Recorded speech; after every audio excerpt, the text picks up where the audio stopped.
Chad Hogan live, reporting in Hamilton, 24 hours removed from marijuana legislation becoming legal. I'm here to get the scoops, and I'm gonna see how many weed stores are open and how many weed stores have closed down, because ironically, even though marijuana is legal, it is now illegal to buy marijuana from anywhere but the internet. Wait a minute, what? Wasn't buying shit off the internet what got us into this in the first place? I'm not gonna rat anyone out, and I'm not gonna show any of the stores that are open, so have no fear, but I am gonna show the stores that have closed down. So without further ado, let's find out how much marijuana has destroyed marijuana. I thought this was funny. Check this out. X blocks taxes. Like, really? I think they stole the name from somewhere. Herbal leaf dispensaries. Well, now that kind of sucks. They're closed down. But Herbal Leaf put a lot of money into their store, and it was pretty nice. Their selection of marijuana varied in terms of quality, but they had a lot of edibles, and those also varied in terms of quality. One of my personal favorites that was right near the beer store, right here on Kenilworth and Maine, was called On The Go Relief. They are unfortunately closed. I don't know if you can see that sign, but I have never seen that sign say closed. I've also only come during business hours. But this was a really good one because it sold $6 grams. But my goodness, look at how crappy that bike looks. Oh my God, is that what I look like riding this thing? Jeez. So, along my journeys of getting the scoops to see which medical marijuana dispensaries are open and which ones are closed, I have ridden past two relatively big names that are open. Again, I won't give their names away, but there are still two so far that are open and two that are closed. So we're 2 for 2 so far. Those closed shutters can only mean one thing, that Dr. Green's medical marijuana dispensary is now shut down. This is actually a store I've never personally been to. I heard good things about this. Dr. Green's is located on, or was located on, Parkdale. So let us continue our journey, see how many more shutters have been shuttered. Here are the shattered remains of another such pot shop here on Barton Street. Oh, wait a minute. Just another closed business on Barton, never mind. Here's another Herbal Leaf dispensary. We were at one earlier on Queenston and Reed. This one's on Main and Kenilworth, and it too is closed. Now we're starting to see a pattern. The smaller ones are closing, and the bigger ones are fighting the power and staying open. Well, I've ridden past yet another one that's open, and we are now 3 for 3. So far, 3 marijuana stores open, 3 marijuana stores closed. About half of them are listening so far. Down this street, here's a spot where hookers congregate.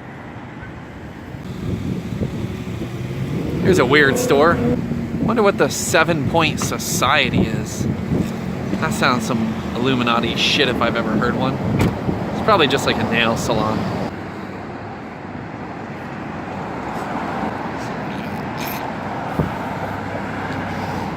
Just gotta make sure you do your research properly when talking about marijuana. These fucking people ain't just tough, they're Barton Street tough. And that's a tough you just can't buy. Look at these two fucking punks in the distance. Just a couple of punks doing nothing, probably smoking some fucking pot or something. Full of them in Hamilton. Out front of the End Zone Bar and Grill, actually, it's not a marijuana dispensary per se, but I have kind of a funny story about this bar. I've actually been permanently banned from the End Zone Bar and Grill, but a long time ago, I got into a fight in this bar, and I beat every single man, woman, and child up in this bar. I mean, I obliterated the place. It was like a fight scene from a movie. I legitimately John Wayne'd this bitch. So they don't want me in here any further, and I do gotta say it's an excellent bar and grill though. It is very good, very delicious, but I just can't be beating people up, you know? So your boy has just come out of one of these shops actually, and I gotta give my 2 cents on something. Man, The fucking quality of marijuana is absolutely garbage here in Hamilton. I just gotta say that I'm pretty disappointed in what I got. So my opinion is, if they gotta close these places down for a bit, get them to apply the proper way, and then get some marijuana from actual good sources. But I can't fucking take buying this shake that they call marijuana, and not even the $6 grams, okay? I'm talking about the regular stuff now, you know, and it bothers me. It bothers me as a consumer. It bothers me as a human being. And if they don't want to do that, they shouldn't exist. So far, that's my take, and the number we're at is 5 are closed and 4 are open. So we're at, out of 9 marijuana dispensaries, 5 closed, 4 open.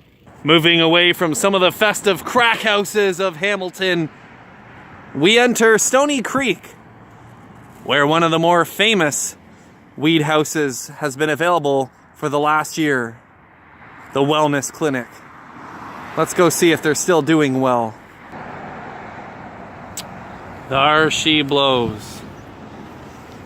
This weed store was one of the first to pop up in Hamilton and cementing its legacy. Let us see if anyone will answer the door to the Wellness Clinic. No purrs. That is as locked as a chastity belt on a medieval princess. It's interesting times, these lack of prohibition. It's going to take a while to adjust to the change, but it is going to be an adjustment for a lot of people to maybe not go to these physical stores. They're saying that the legal ones will reopen up in the spring. Will Hamilton be able to wait until the spring? Or will chucks like me just have to learn to buy shit online? I don't come from that era.